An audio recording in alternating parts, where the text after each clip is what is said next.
വളരെയധികം കോൺഫിഡൻസും കണക്റ്റും തരുന്ന സ്റ്റിയറിംഗ് വീലാണ്.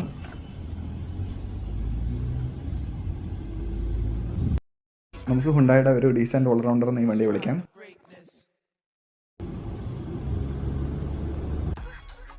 ഇതാണ് ഇപ്പോൾ മാർക്കറ്റിൽ അവൈലബിൾ ആയിട്ടുള്ള ഏക എന്തൂസിയാസ്റ്റിക് ഹാച്ച്ബാക്ക്. എക്സോസ്റ്റ് വളരെ സ്പോർട്ടിയാണ്. അപ്പോൾ i20 നോക്കുന്നവരോട് this is the i20 you should definitely go four.